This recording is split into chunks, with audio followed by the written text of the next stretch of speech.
Hey, Coupley Fit fam. Welcome back to another episode. Today, we are talking about marriage boundaries, how you can protect your peace, you can build purpose in your marriage, and you can have love.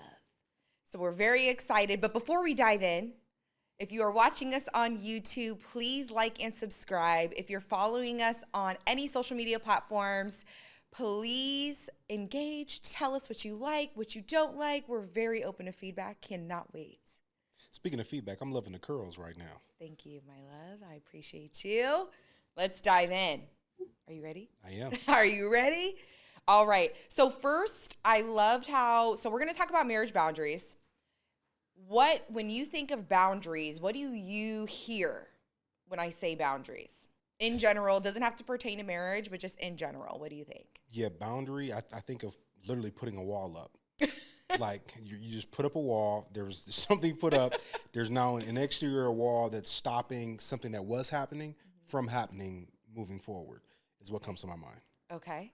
So interesting enough, right? Because we were just prepping for this episode, and I really loved how rather than a wall, like you said, maybe looking at boundaries as being a bridge. What are your thoughts? I like bridge. Right.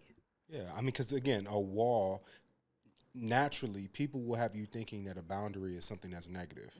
A boundary is like, what you mean you putting up a boundary on me?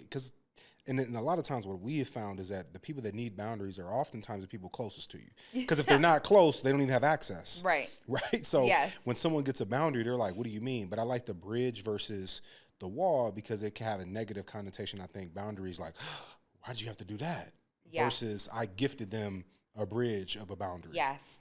And so to your point, right, a bridge can also be looking at I am trying to protect this connection that we have. And so that does come with a boundary of more so, this is where I may need a little bit more attention. These are some of my triggers. And really, ultimately, what I think a boundary is clarity, right? Like it's clarity on where you stand, where I stand, where we stand as a couple, our shared values as a couple, rather than I'm putting up a boundary. This is me saying no to you. No, no, no, no. It's just, hey, let's be clear.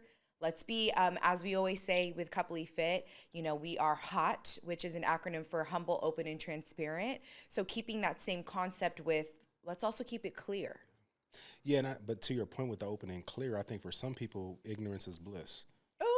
Like they don't want it to be clear. They don't want to have a direct boundary. They don't want it to have to be cut and dry. On like, this is where we stand. They much rather it be like, oh, I thought I could get away with it. Or like, right. People can't wait to throw the rock, hide their hand, act like they didn't know. What did I do? And you're like, you knew exactly. You know what you did. But interesting enough, but to your point, right? Some people will say, well, no, I don't know what I did. What do you mean? And then when you explain it to them and you kind of are almost you got to call them out. You're calling out, you're holding them accountable. I'm holding you accountable for your actions, for your behaviors, and for what you're saying. Yeah. And that's, as we know, I mean, nobody really likes to be held accountable, especially if it's like all the time. And if it's from your partner, that can be very difficult sometimes. But in my opinion, I feel like it's needed, especially if you are trying to, again, right, build that bridge and make sure that we're clear on what is working for both of us. Yeah, and I think that a lot of times what that can look like too, I'm just thinking of boundaries that we've had to put up, not as much with each other, but more so with other people outside of our relationship. And a lot of times people were resistant to those boundaries. Like, why? What do you mean I'm getting it? Like, why is this here? I don't want to necessarily talk about it, or I want to be able to have the access that I once had. But one thing about marriage is that things do change. Whoever is like telling people, oh, get married, or like, oh, it doesn't, like nothing changes. It's just a piece of paper. No, no. Things do change. This is a forever commitment, but also like it's you no longer, the Bible talks about departing from your family or from your parents and clinging to your wife or your spouse. That's not just being said for no reason. So it's meant that you all are now one, and things that are outside of you all could be a distraction. It could be something that's truly moving you further apart versus closer together. And obviously, like, that's not what anybody wants. And you look at the divorce rates, right, and things that we see, people lose a lot of hope in, like, how do marriages last?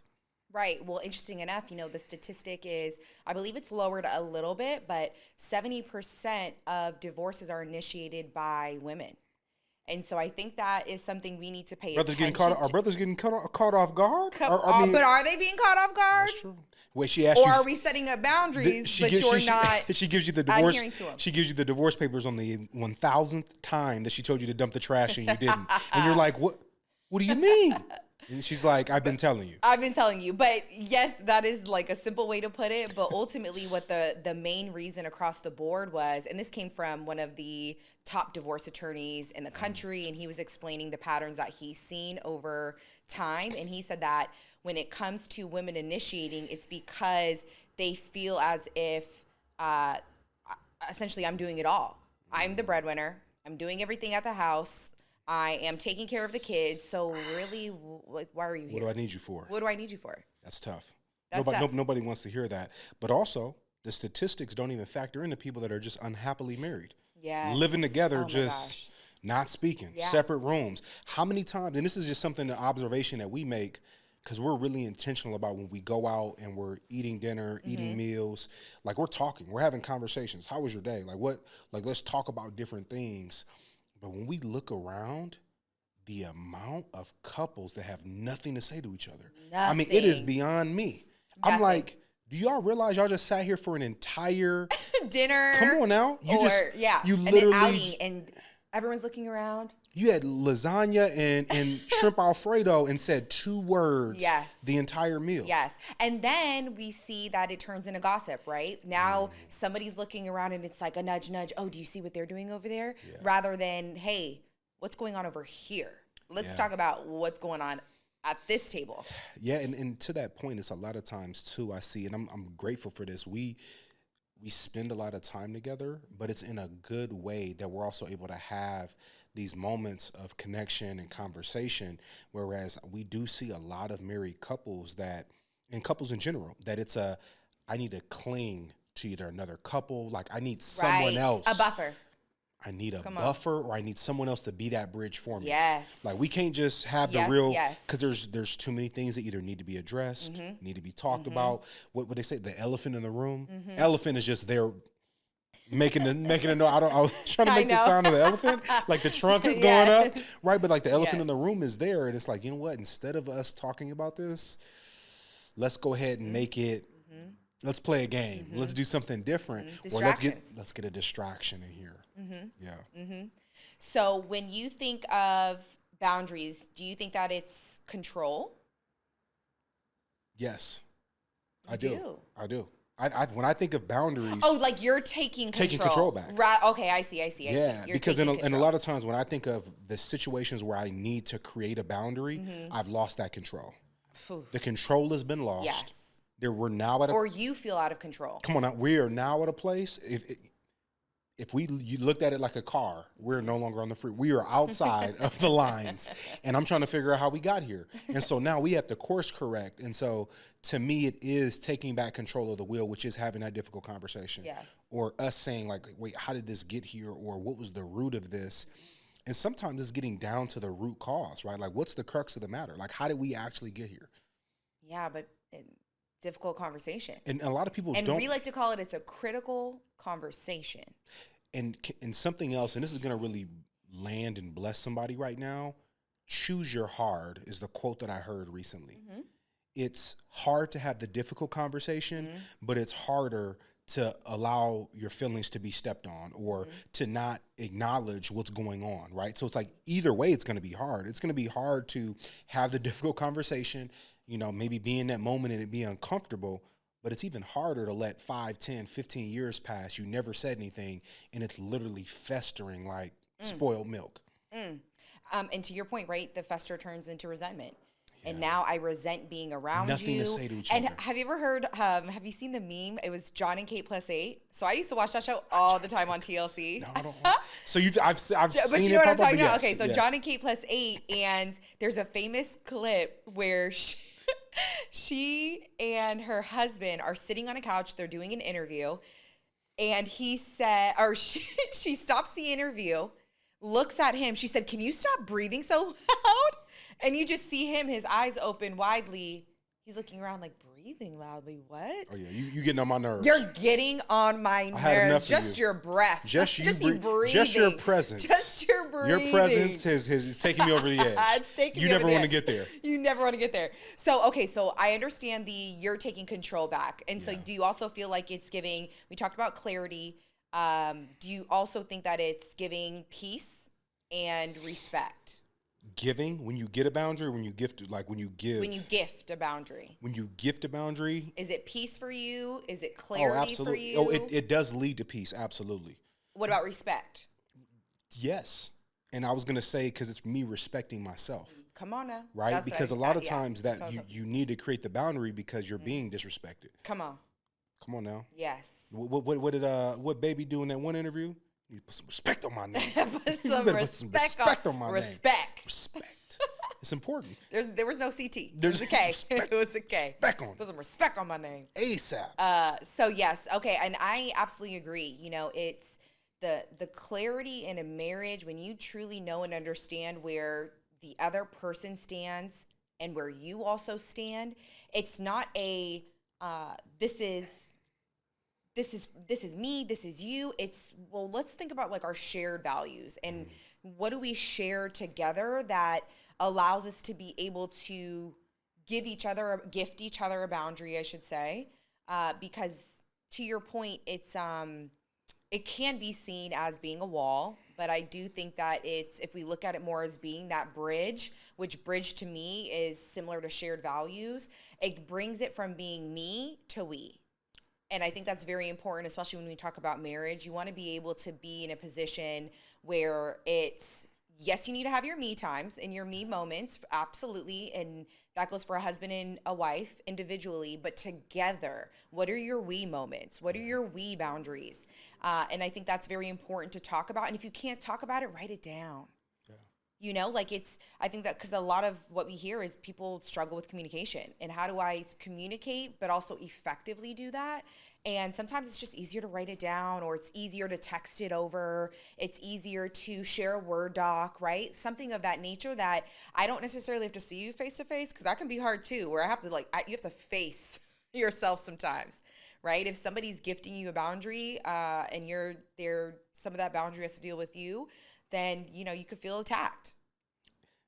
You're spot on. And to that me versus we, I heard a quote recently that was like mind-blowing from Malcolm X. And it's, when we replace instead of I, and we replace it with we, even illness becomes wellness. I was like, whoa.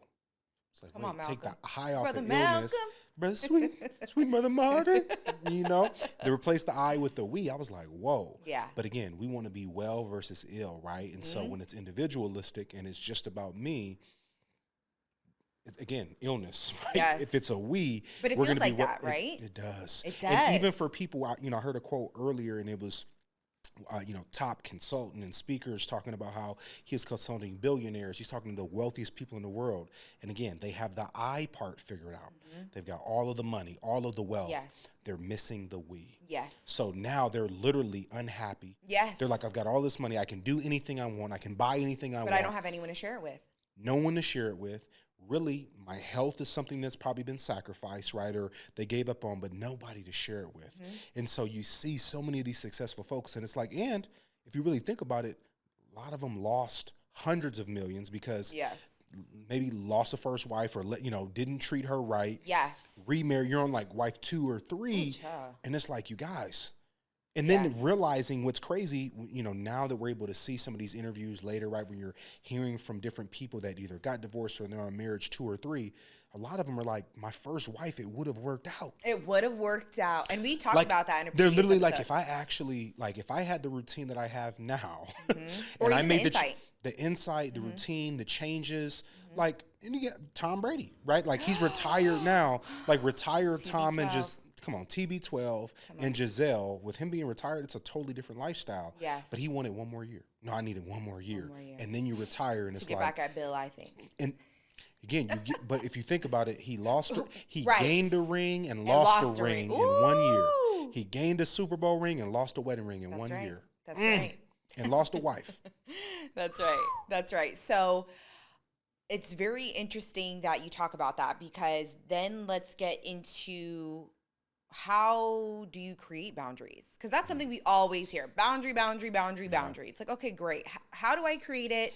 And then also, how do I stick to it? Those are two of the main questions that we also hear. And sometimes that we have for ourselves too is, okay, we're going to create this boundary, but how do we stick to it? Because this is going to be, it's difficult, especially when you're talking about your spouse, to also stay consistent in your boundary too sometimes. Because it's like, oh, I want to give you the benefit of the doubt. And I'm not saying you shouldn't do these things, but it does get to a point where how many times have I given you the benefit of the doubt? How many times have I let something slide where now you think, oh, well, there's no consequences, so I can just kind of do it. Although she says something, her actions are telling me I can keep doing it. Yeah.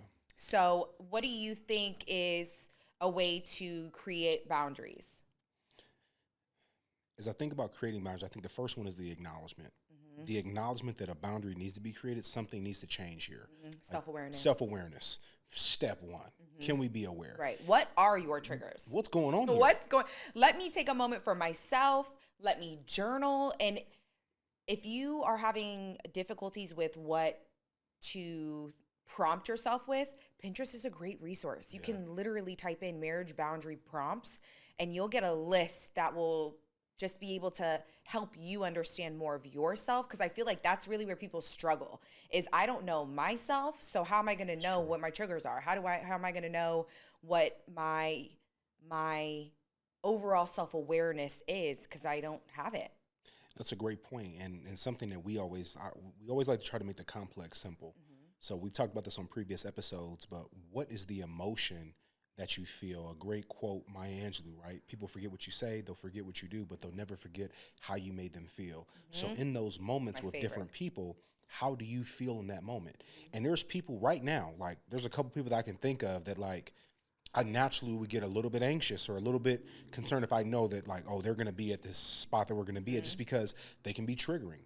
Yes. Right? Everybody has someone that like, they poke the bear. Yes. No matter what it is, it's like, okay, that's right. I need to be mindful that I'm either not going to allow them to poke the bear, I'm going to remove myself from the situation, or I'm going to do something to be able to protect myself if I have no choice but to be in that situation and be around somebody. Right. And I think it's a great reminder that just like the Bible says, we are in control of our own mind, emotion, and will. And so if you feel also in your marriage, when you're setting the boundaries, if it's getting too intense, when you're trying to have a mutual agreement about this is where you are, this is where I am, here's our shared boundary, step away. Take time away. Just say, hey, I need a moment. I'm going to go into the other room. I just need to decompress for 5-10 minutes, however long it takes you, and then come back to the situation. But I think that's something that is overlooked, is coming back, right? We can have this conversation, but if there's a blow up or if there's a disagreement or if it just gets too emotionally overwhelming, then we leave the situation but don't come back to it. And now it's just sitting in the air. It's the elephant in the room. It's like, oh, wait, we haven't actually addressed that elephant, and now the elephant's just getting bigger and bigger and bigger, because it's literally like, in my mind, it's feeding off of all the unspoken words, boundaries, agreements, all of that. Yeah, and I mean, you're spot on. And to that point, I think when it doesn't get addressed, the cycle repeats itself oftentimes. Mm-hmm. And so what that can look like, I'm just thinking about for us, it's like you said, when we weren't ready to have the conversation verbally, because maybe tone, maybe just not ready to like verbalize and put it together, let's write it out. Yes. Let's text it, right? Or let's actually write it down in notes, not share anything, but share, hey, I'm not hitting you with the silent treatment. I'm not ignoring you. I'm just processing what just happened. Yes. There's a lot, there's a lot to unpack from what just happened with whatever. So let's dive into this more tomorrow. And I want to share my thoughts on how I think we can avoid this in the future, or how we can work around this moving forward. And what that gives you a chance to do, and really what I love that we do, is we're not making rash decisions, right? Because in that moment when everybody's been there, like you're charged up, adrenaline's going, you're angry. I'm about to crash out. I'm ready to crash out. And it's like, slow down. Let's think about it. don't send whatever message you wanted to send, Right. or don't create that boundary in the moment while you're Right. fired up. Let's go ahead and calm down. Let's maybe meditate. Let's maybe sleep on it. But then also let's pray on it. Because sometimes just praying on it and being like, Lord, again, and for those that maybe aren't, everybody's in a different space in their faith journey, right? And it doesn't need to be, you going in and, talking to the priest, right, and doing 10 Right. Hail Marys. It might literally be you just sitting there and being like, Lord, help me find the way Yes. to deal with this. Lord, help me, God, help me work through this issue I'm having with my partner, with this person, and you'll be surprised how God sends you a sign. Yes. And it may not be, people always sometimes feel like is God going to come down and talk to me right now? Right. But it Signs, wonders, and miracles. Come on now. You walk out and you see a sign on a bus that's Yes. like, God's got God. you. And you're like, was Yes, that for he me? does. Was that for, Yes, it he was does. for you. Amen. And for everybody else that sees that bus today. Right. But it's like, that could be your sign. And so I just think that taking a moment, acknowledging what happened, and then being able to decipher through the best path forward, it does. But like you said, coming back to it. Because if you sleep on it, don't sleep on it, and you've been sleeping on it for 5 years and it's festering. Yes. And to your point, I know something for me, I am a visual learner. So in order for me to learn what your triggers are, or what you feel as if the boundaries are that you need to set, I think a great idea too, let's take it back to school, right? Where you had the big white sheets. You know how you flip those over? Yes. You have the big white sheets. Here's, for example, we'll just use us. Here's Kurt's circle. These are all of his boundaries. Here's my circle, all of my boundaries. And then right in the middle are our shared boundaries. I think that's a great way to also, you're getting it out of your head and onto paper. Your partner is seeing what you're writing down. And then when you create the shared values, now, that's something that you can also write out onto another piece of paper, post that somewhere. So now that's something you can come back to. You can say, oh, you know what? Let me just remember what that boundary was that she said or that he said. And let me just make sure that I'm being mindful of my partner. Because when it gets to, and I think that's another great way too, what type of learner are you? When you're learning your spouse, are you an audio learner? Are you a visual learner? Do you need to be more in action, right? How do you learn? I think that's a great opportunity too, for you both to be able to figure out each other. And it was so interesting because I was watching the show Black Love, and there was a viral clip that I saw on Instagram, I believe it was, where the gentleman was saying, he said, I just know my wife. I know her. I know when she's mad. I know when she's sad. I know when she's disappointed. I know my wife. She said, he knows me. He knows me better than I know myself sometimes. And I think we underestimate knowing your partner. And I know that it can be hard to know ourselves, right? But the more that you work on yourself and the more that you incorporate your partner into your overall journey and scope, the more they're going to understand you. And now it becomes, oh, hey, I noticed that, you make this certain face when you are disappointed or you're angry or upset. And it's like, oh, I do? I didn't realize that. Now you're seeing, oh my gosh, you're learning me. And I think that's just really underestimated when it comes to marriage. It is. And for the husbands that are listening right now, that are figuring out, how do I learn my wife? It starts off with listening to her. Like, just to put it simply, like, yes. Are you listening, and then are you putting it into action? And that listening, a lot of times people will tell you what they want, what they're looking for. A lot of times just being ignored. Like, that's like true. So often that's it's like, true. yo, I've said it. And people are like, what do you mean? You never try to read your mind. Yes. I don't know what you want. Yes. And she's like, yeah, I want to go on date night. Right. Yeah, I'd love to go on a vacation. Right. I'd love to spend some time with you without the kids. Hey. I'd love for you to stop working so early. Like, and yes. even some of these things are, for me, even things that you told me, like, hey, man, it's 6, it's 7, it's time to wrap up work. And I could be so focused, whether it's on providing, grinding, like, hey, I want to accomplish these things, but and again, this could be the disconnect.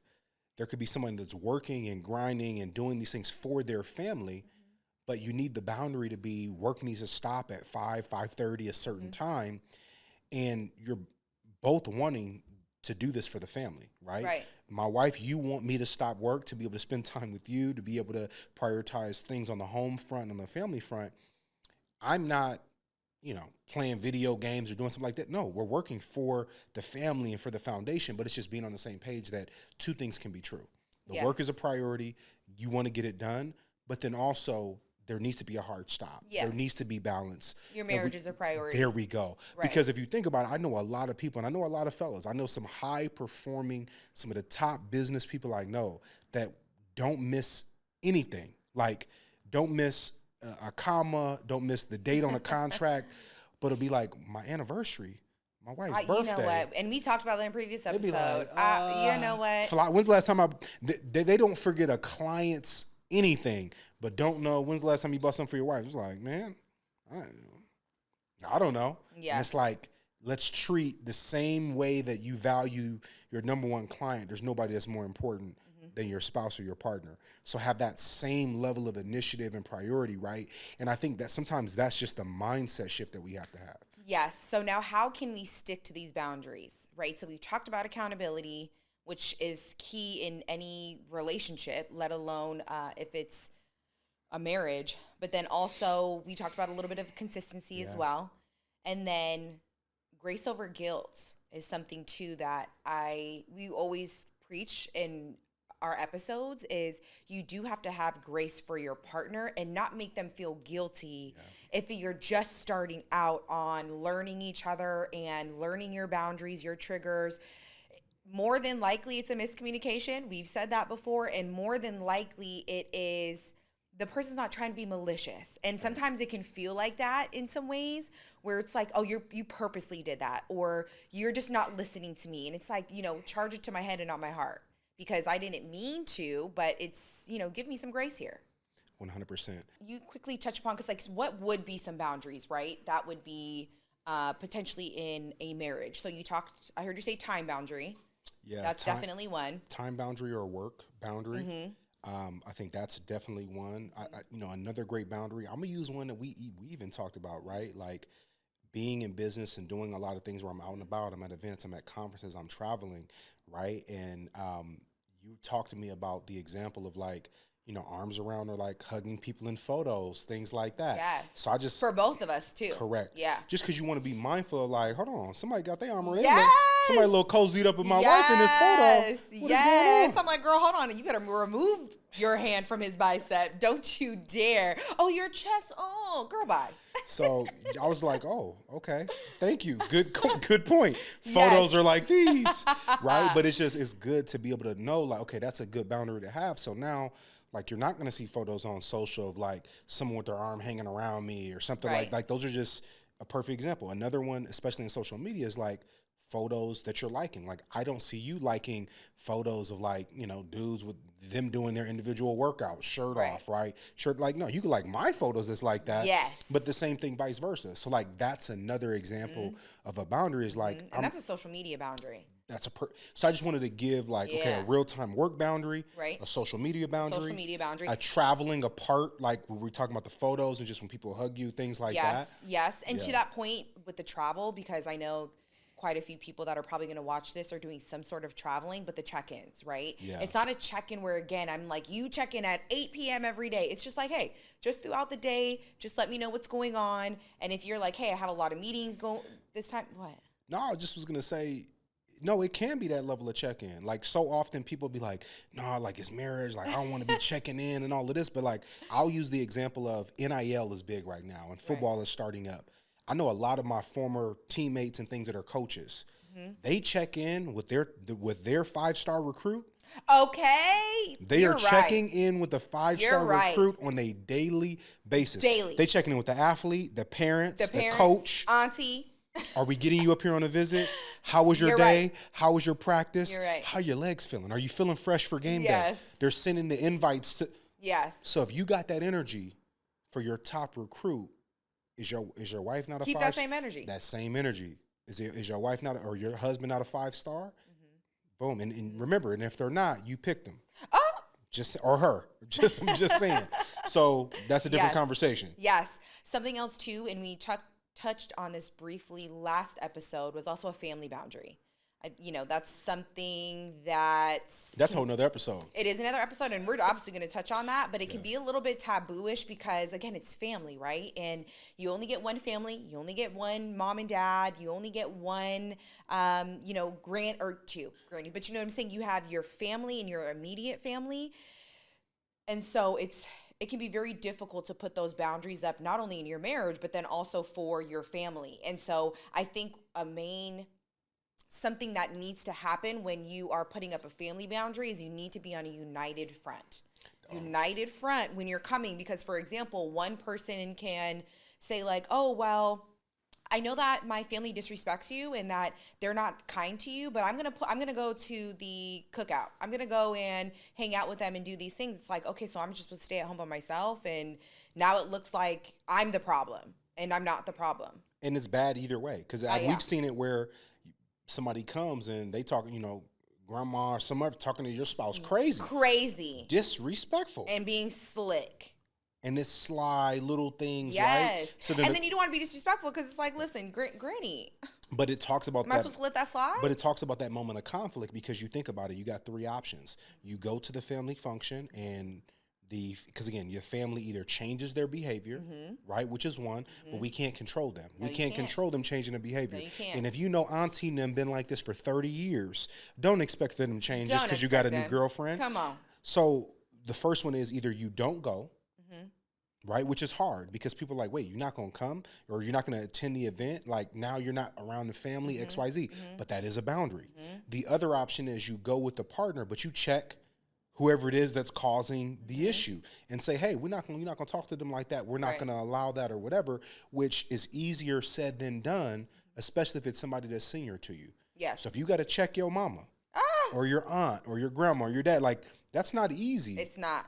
That's not easy. And they will look at you like, hold on, like, you're the child. And how dare you talk? You're being disrespectful. Disrespectful. That's the word. You're being disrespectful. That's the one. You're being disrespectful. But if you don't acknowledge it, you're respecting yourself. Correct. And if you acknowledge it in your household, you're either the king or the queen, right? In your household. So if y'all two are the heads of the household, you can't allow someone to talk crazy to your partner or that type of thing. So then, like, how do you handle that situation?